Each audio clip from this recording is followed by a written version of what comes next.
저는 30대 후반에 처자식이 세 사람이 딸린 상태에서 몸담고 있던 대학을 떠나 늦깎이로 신학도가 되었습니다. 물론 힘든 입학시험을 통과하기는 했지만 일반 대학 출신인 저는 나중에 입학하게 되면 신학대학 출신들하고 섞여서 함께 신학교육을 받아야 하기 때문에 입학 전에 2달 동안 구약성경을 기록한 히브리어와 또 신약성경을 기록한 헬라어를 미리 공부해야만 합니다.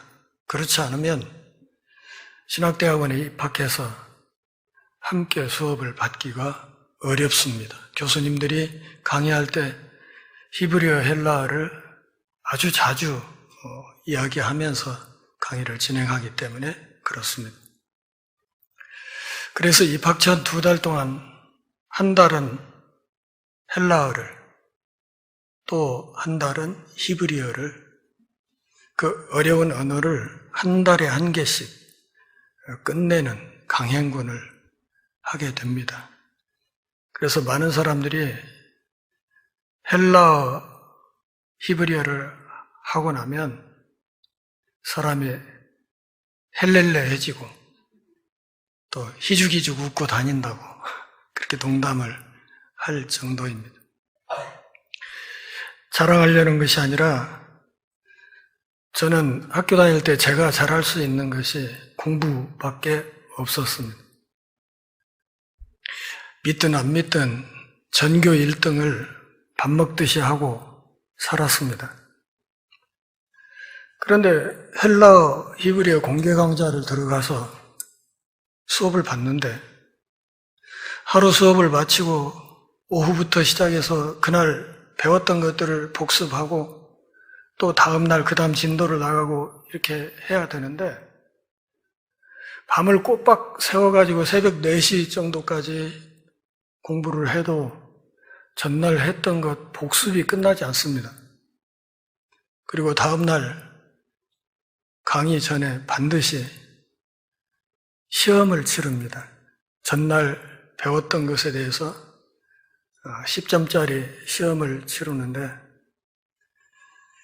날마다 제 점수는 5점, 6점 사이에서 맴돌았습니다. 개중에 신학대학 출신들 가운데 헬라어 히브리어를 제대로 이수하지 않은 사람들이 같이 들어와 있었는데 이 사람들은 첫날부터 10점 만점을 빵빵 맞으면서 나가는데 10점 만점에 5점, 6점 이러는 것이 제 평생에 공부해서 이렇게 쪽팔려 보기는 처음 일이라서 너무 자존심 상하고 힘이 들었습니다. 한 2주 동안을 그랬습니다. 그러던 어느 날 양지에 눈이 엄청 쌓여서 허벅지까지 눈이 쌓인 그 밤에 공부를 하다 말고 뒷산 급수통 밑으로 올라가서 눈 속에서 무릎을 꿇고 앉았습니다. 하나님, 혹시 제가 여기 못 올 길을 온 겁니까?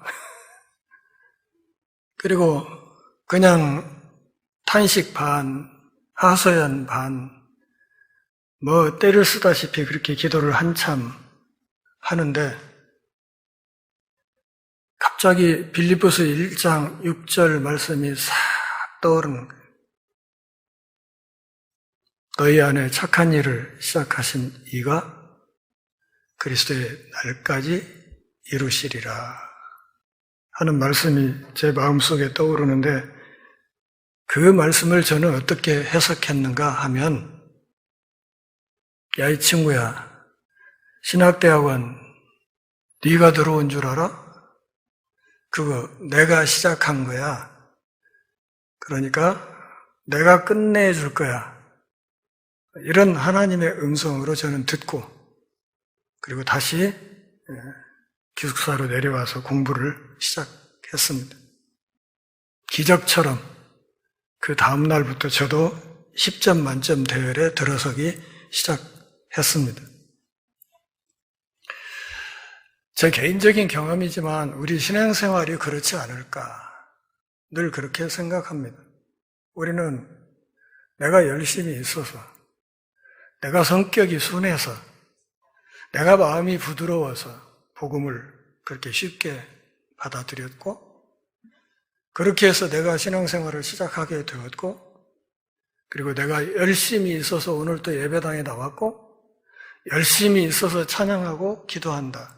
이렇게 생각할 때가 많지만, 사실 우리 신앙의 첫걸음은 하나님이 우리 안에서 시작하신 것이고, 그것은 하나님 보시기에 착한 일이고, 그러기에 하나님이 시작하신 그 착한 일을 우리 안에서 우리 인생의 마지막 순간까지 그분이 온전히 이루어 가실 것이다 하는 사실을 믿습니다. 그 믿음 때문에 오늘 우리가 지금 이 예배당에 나와서 공동체가 함께 하나님 앞에 나아가고 있는 것입니다. 출애굽 후에 하나님께서 이스라엘 백성들에게 모세를 통해 율법을 주셨습니다. 출애굽기 20장 2절, 3절 말씀을 한번 잘 들여다보시면 하나님의 구원 행위와 또 하나님께서 이스라엘 백성들에게 율법을 주시는 일이 어느 것이 먼저고 어느 것이 나중인가를 명확하게 알 수 있습니다. 출애굽기 20장 2절 말씀은 십계명의 서문이라고 말을 할 수 있겠습니다. 그러니까 이러이러한 역사적 사실과 배경이 있기 때문에 내가 너희들에게 율법을 준다. 그 율법의 요약이 십계명이죠. 그러면서 3절에서 드디어 십계명을 시작하시는 것이죠. 그러니까 이 율법이라는 것은 출애굽기 20장 2절, 3절 말씀의 흐름을 잘 들여다보면 이 율법이 구원의 조건으로 주어진 것이 아니라 이미 구원받은 하나님의 백성들, 다시 말하면 이미 출애굽을 경험한 하나님의 백성들에게 하나님의 백성으로서의 품격을 유지하고 신자의 존엄성을 지켜나가도록 하기 위해서 주신 법이라 하는 사실을 알 수 있습니다.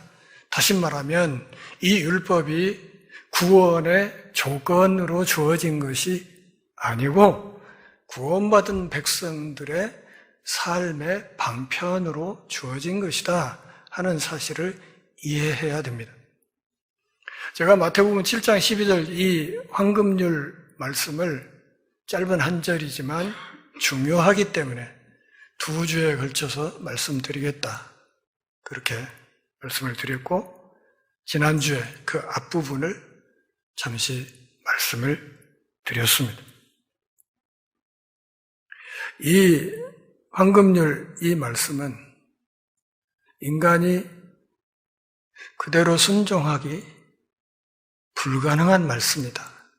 그렇게 이야기했고 그러기에 이것이 불가능한 말씀이기 때문에 결정적인 순간에는 우리를 심판하는 기준이 된다. 그렇게 말씀을 드렸습니다. 그렇다면 이 말씀을 순종하는데 도저히 가능성이 없는 말씀을 그게 결국은 우리의 삶을 심판하는 기준이 되어버릴 수 있는 이 말씀을 도대체 예수님이 왜 주시는가? 마지막으로 이 말씀은 새 사람들에게 주신 말씀이다. 새 사람. 다시 말하면 그리스도 안에서 새로워진 사람들. 이 말씀을 지킴으로 구원의 길에 들어설 수 있다고 하시는 것이 아니라 출애굽기 율법처럼 이미 예수를 믿어서 구원받은 백성들에게 구원받은 백성으로서의 품격을 유지해 나가기 위한 결정적인 목표로 이 말씀을 주셨다. 이렇게 봐야 된다는 것이고, 그러기에 이 말씀은 예수 그리스도 안에서 새롭게 창조된 사람, 고린도후서 5장 17절에서 사도가 뭐라고 말해요? 고린도후서 5장 17절에서 그리스도 예수 안에 있는 사람은 새로운 피조물이라. 이 새로운 피조물이란 말이 새 창조 안에 있다, 그런 말. 새 사람이 되었다, 그런 뜻이에요. 예수 믿는 사람은 새 사람이 되었다. 그러니까 이 말씀은 참 우리가 따라가기 힘든 말씀이고, 그래서 우리를 결정적인 순간에 심판하는 말씀이 된다. 여기까지만 이야기해도 이것이 기독교 복음의 핵심을 잘 전달한 내용이 될 것이고, 거기까지만 얘기해도 성경의 중심을 충분히 설명했다, 이렇게 말할 수도 있습니다. 다시 말하면 지난주에 드린 말씀까지만 이 복음 이야기를 끝낼 수도 있다, 그런 말이죠. 그런데 거기서 끝내버리고 나면, 자칫하면 이 본문과 우리들의 삶이 심각한 괴리를 보일 가능성이 있습니다. 산상수훈은 그동안 여러 번 강조해서 말씀드렸듯이 사람들을 그리스도께로 인도하기 위한 말씀일 뿐만 아니라 끊임없이 예수 믿는 사람들의 삶을 인도하는 말씀이라는 것을 알아야 합니다. 이 말씀은 우리의 삶을 인도하는 안내자와 같은 역할을 한다는 것이죠. 새하늘 새 땅을 향해서 행진해가는 이 광야길에서 우리가 길을 잃지 않도록 우리를 끌어주시는 중요한 말씀이라는 것입니다. 그래서 신학자 윌리엄 바클레이는 이 황금률이라는 계명에 순종하려면 사람은 자신의 삶에 새로운 중심을 가진 새 사람이 되어야 한다, 이렇게 말했습니다. 이 말씀이 불가능해 보이지만 그것이 가능한 삶이 있는데, 그렇게 되기 위해서는 우리가 새 사람이 되어야 한다. 새 사람이 되면 이 말씀을 따라갈 수 있다, 이렇게 말하는 것입니다. 우리가 복음을 온전히 이해할 때 우리는 하나님께서 우리를 구속하신 것이 바로 우리를 새 사람으로 만드시기 위함이라는 것을 깨닫게 됩니다. 하나님은 우리가 죄 안에 머물도록 우리를 구원하지 않으셨습니다. 구원받은 뒤에도 계속 죄악의 바다 속에서 허우적거리라고 우리를 부른 건 아니라, 그런 말이죠. 예수님을 닮게 하시려고 우리를 구원하셨고, 예수님이 제시하신 기준을 따라 살라고 우리를 부르셨습니다. 그래서 산상수훈을 연구하면서 여러분들이 잘 아시는 마틴 로이드 존스 목사님은 이렇게 말했습니다. 어쨌든 율법은 칭찬받기 위한 것이 아니라 실행하기 위해서 주어진 것이다. 우리 주님은 우리 모두가 이 말씀을 해설하기 위해서가 아니라 우리가 그것을 수행하기 위해서 산상수훈 말씀을 주셨다, 이렇게 말했습니다. 그러니까 듣고 말장난이나 하고 이게 이런 뜻이야 해서 그런 정도로 하라고 주신 것은 아니고, 그 말씀을 따라 실천하는 삶을 살도록 실천지침으로 이 말씀을 주셨다는 것입니다. 그러면 이제 지난주에 말씀을 들었던 분들은 이렇게 말할 것입니다. 그러면 어떻게 하라는 건가 도대체? 지난주에는 분명히 이 황금률이 불가능한 말씀이라 했고, 그렇기에 그 말씀이 우리를 정죄한다고 하지 않았는가? 그러면 도대체 어쩌라는 것인가? 우리가 무엇을 어떻게 해야 된다는 것인가? 결론적인 대답은 이렇습니다. 우리가 그것을 할 수 있다는 것입니다. 불가능해 보이지만 할 수 있다. 그러나 우리가 회심하는 순간에 하나님께서 우리 가슴에 들어오시면 새롭게 태어난 내가 하나님의 성령에 의해서 양육되고 성장해서 하나님께서 요구하시는 모든 것을 점점 더 성취할 수 있는 새로운 삶이 창조될 수 있기 때문에 그렇습니다. 그래서 성경에 그리스도인의 계명이 많이 나오는 것입니다. 예를 들어서 로마서 12장 1, 2절 말씀을 보면 우리가 그것을 알 수 있습니다. 그러므로 형제들아 내가 하나님의 모든 자비하심으로 너희를 권하노니 너희 몸을 하나님이 기뻐하시는 거룩한 산 제사로 드리라. 이는 너희의 드릴 영적 예배니라. 너희는 이 세대를 본받지 말고 오직 마음을 새롭게 함으로 변화를 받아 하나님의 선하시고 기뻐하시고 온전하신 뜻이 무엇인지 분별하도록 하라. 로마서 12장 1, 2절 이 말씀이 이미 그리스도 안에서 구원받은 사람들에게 주어진 말씀이라는 것은 지난번 로마서 강론에서 충분히 말씀을 드렸습니다. 우리가 육에 속한 사람으로서 이 말씀에 접근한다면 그것을 따라가기가 불가능하다는 것을 알게 됩니다. 그러나 우리가 그리스도인으로서 내면에 하나님 자신의 생명을 가지고 올 때 우리는 그것을 따라갈 수 있다는 사실도 알게 됩니다. 예수를 내 개인의 구주와 주로 영접하고 그래서 내 안에 하나님의 영이 머무는 지성소가 형성이 되고 그래서 성령 하나님이 내 안에 머무시고 내 몸과 삶이 하나님의 성전이 된다면 그게 그렇게 불가능한 목표는 아니라는 것입니다. 우리는 우리 안에 있는 하나님의 영이 계속해서 우리를 그 길로 가도록 재촉하고 격려하고 인도하고 힘을 주신다는 사실을 알고 있습니다. 다시 말하면 성령 하나님과 동행하는 삶, 그런 삶이 되면 이 말씀이 문자 그대로 불가능한 것은 아니라는 것을 차츰차츰 알게 된다는 것입니다.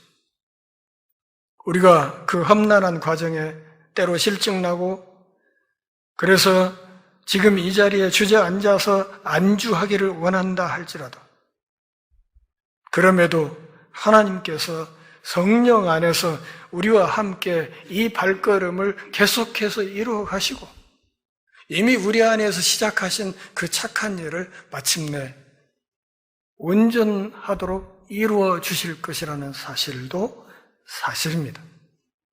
C.S. 루이스가 썼던 순전한 기독교라는 책에 오늘 본문과 관련된 재미있는 이야기가 하나 있습니다.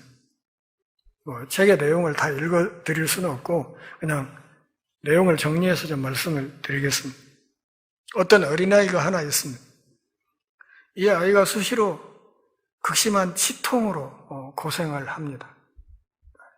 이가 이렇게 애려본 분들은 그 치통이 얼마나 심각한지 잘 아실 거예요. 그렇지 않습니까? 이 치통으로 심하게 고생하는 어린아이가 밤에 자기 엄마에게 가면 엄마가 아스피린을 줄 것이라는 것. 그 아스피린을 먹고 나면 진통이 될 것이라는 것. 알아요. 아는데 이 아이는 꼭 참고 엄마한테 가지 않습니다. 왜 안 가냐? 엄마가 그날 밤에 아스피린 하나를 주는 걸로 끝나지 않는다는 것을 알기 때문에. 그날 밤에는 아스피린을 주었지만 다음날 날이 새면 반드시 팔목을 붙들고 치과로 끌고 갈 것이라는 것을 안단 말이죠. 치과에 가서 기계에 누우면 치과 의사가 그 앓고 있는 이빨만 보지 않는다는 것도 이 아이는 잘 압니다. 그 아픈 데만 보는 게 아니라 멀쩡한 이빨까지 여기저기 두드려보고 뭐 기계를 가지고 해가지고 갈고 긁고 막 이런다는 것을 알아요. 그게 너무 무서운 거예요, 이 아이는. 그러니까 제일 중요한 건 뭐예요? 아예 엄마한테 안 가는 거예요. 아픔을 꾹 참고 그냥 낑낑 앓면서도 그 밤에 치통으로 고생을 하면서도 엄마한테 이빨 아프다는 얘기를 안 하는 거예요. 왜? 엄마를 잘 알고. 또 엄마가 다음날 치과 병원으로 자기를 끌고 가면 치과 의사가 자기를 어떻게 다루리라는 것을 잘 아는 거예요. 치과 의사에게 하나를 맡기면 이 사람이 10가지를 건드린다는 것을 이 아이는 잘 아는 거예요. 우리가 믿는 예수님이 어떤 분이시냐? 바로 이 치과 의사와 같다는 것입니다. 우리가 그분께 한 가지를 맡기면 때로는 우리의 삶에서 10개를 내놓으라고 하실 수도 있는 분이 예수님이시다는 것이죠. 그래서 예수님은 사람들에게 예수 믿기 전에 비용을 충분히 계산해 보라고 분명하게 말씀드렸습니다. 네가 예수를 믿고 따라 나서는 그 길이 어떤 길일지 충분히 생각해보고 충분히 계산을 해보고 신앙의 첫걸음을 떼라고 말씀을 하셨던 것입니다.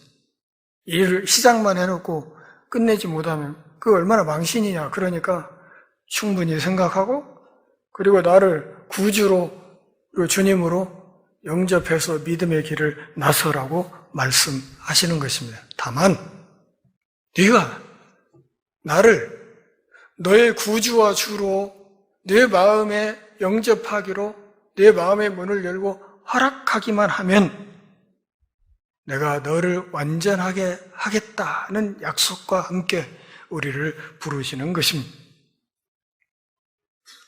내가 너 자신을 내 손에 넣는 순간 그것이 네가 존재하는 이유가 될 것이고 그 이상도 그 이하도 아니라고 말씀하십니다. 너는 자유의지가 있고 네가 선택한다면 나는 너를 품에 안아줄 수도 있고 반대로 네가 나를 밀어낼 수도 있다. 그러나 네가 나를 밀어내지 않는다면 내가 네 안에서 이 일을 끝까지 해낼 것이라는 사실을 분명히 믿으라고 말씀하십니다. 문자 그대로 우리가 완전해질 때까지 내 아버지께서 주저없이 말씀하실 때까지 나는 내 안에서 결코 쉬지 않을 것이며 아울러 네가 편히 쉬게 하지도 않을 것이라고 말씀하십니다. 아버지 하나님이 나를 기뻐하셨듯이 그분이 너를 아주 기뻐하시도록 만들 수 있는 자신이 없다면 나는 너를 부르지도 않았을 것이라고 그분이 말씀하십니다. 예수님이 우리를 부르실 때는 우리를 온전한 하나님의 백성으로 성장시킬 자신이 있어서 불렀다는 것입니다. 20세기의 위대한 변증가 C.S. 루이스가 자기 책에서 인용했던 그 예화는 절대적으로 옳습니다. 빌립보서 1장 6절 말씀 한번 같이 볼까요? 너희 속에 착한 일을 시작하신 이가 그리스도 예수의 날까지 이루실 줄을 우리가 확신하노라. 하나님은 포기하지 않으실 것입니다. 그러므로 산상수훈 전체와 마찬가지로 황금률은 자연인의 선함을 판단하는 기준인 만큼 하나님께서 우리 그리스도인들을 어느 쪽으로 어떻게 이끌어 가실까 하는 데에 대한 참으로 복된 진술입니다. 이 말씀은 무엇인가? 우리는 그 기준이나 다른 어떤 기준에 흔들리고 그것에 의해서 판단을 받을 수 있겠습니까? 아니면 그리스도께 굴복하여 하나님이 내 삶에 들어오시고 나를 그분의 형상으로 다시 만드시도록 하시겠습니까? 우리가 그분이 나를 그렇게 다시 만들도록 허락한다면 그분은 우리를 진정으로 다른 사람을 먼저 생각하고 순수한 거울처럼 하나님 자신의 무한한 영광과 권능과 사랑과 선함을 반사하는 그런 존재로 변화시킬 것입니다. 그 과정은 때때로 고통스러울 수 있지만 그럼에도 그 결과는 확실한 것입니다. 그리고 우리는 동행하시는 성령님의 인도와 은혜 안에서 하나님의 그 목표를 반드시 달성하게 될 것입니다. 아멘. 본문 앞에서 예수님은 악한 사람들도 자녀가 구하는 것을 주고자 한다고 말씀하셨습니다. 선하신 하나님은 더더구나 하나님의 자녀인 우리들에게 구하는 것을 주실 것이라고 약속하셨습니다. 그리스도인들은 하나님의 자녀로서 이러한 하나님의 모습을 닮아서 남에게 필요한 것을 베풀어야 합니다. 우리 하나님을 아버지라고 부르잖아요. 안 그래요? 하나님 아버지라고 부르지 않습니다. 다 그렇게 불러요. 그래서 우리가 주 안에서 한 형제여 자매라고 얘기를 하는 거죠. 아버지가 하나란 말이에요. 부모 자식 사이에 닮습니까? 안 닮습니까? 안 닮으면 애가 크들못해요. 왜냐하면 자기 하나도 안 닮은 것을 뭐가 이뻐서 그렇게 키우겠어요. 닮았지. 걸음걸이도 닮고 목소리도 닮고 하는 짓도 닮고 온갖 것을 다 닮아요.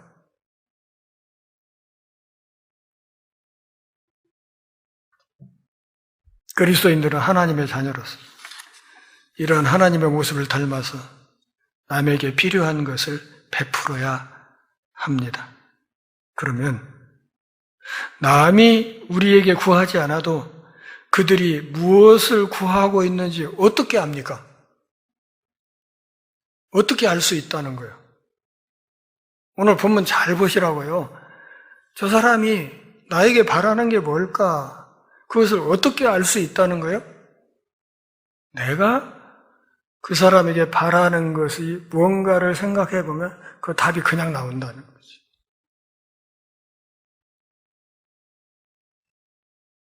내가 저 사람에게 바라는 거. 그게 바로 내가 그에게 해야 할 일이라. 그런 말입니다. 우리가 그들에게 받기를 기대하는 것이 바로 그들이 우리에게 기대하는 것이라는 사실을 분명히 알아야 된다는 것입니다.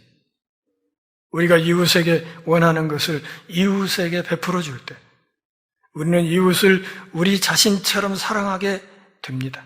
그리하여 그 모든 생각과 행위를 통해서 하나님이 주신 모든 율법의 요구를 이룰 수 있게 되는 것입니다. 황금률은 천국 시민의 헌법이자 실정법이라는 사실을 분명히 기억할 수 있기를 바랍니다. 12절 같이 읽어볼까요? 그러므로 무엇이든지 남에게 대접을 받고자 하는 대로 너희도 남을 대접하라. 이것이 율법이요 선지자니라. 율법이요 선지자니라 하는 이 말은 이것이 바로 성경의 핵심이다.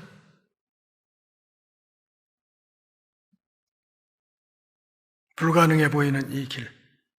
자칫하면 장차 하나님의 심판대 앞에서 우리를 심판하는 기준이 되는 이 길을 우리는 성령님과 함께 걸을 수 있다는 사실을 확실하게 믿으시기를 바랍니다. 왜냐하면 우리가 예수 믿음으로 우리는 새 사람이 되었기 때문입니다. 기도하겠습니다. 하나님 아버지, 주의 말씀 앞에서 우리 신앙의 옷깃을 다시 여미는 복 주셔서 고맙습니다. 삶이 다하는 그날까지 하나님이 주신 이 말씀의 법도를 가슴에 품고 성령 하나님의 도우심과 인도하심 속에 새 사람 된 삶의 복을 충만히 누리며 우리 곁에 세워주신 많은 사람들 앞에 복의 근원이 되는 복된 삶을 더 열심히 살아갈 수 있도록 은혜를 허락하여 주옵소서. 예수님의 이름으로 기도합니다. 아멘.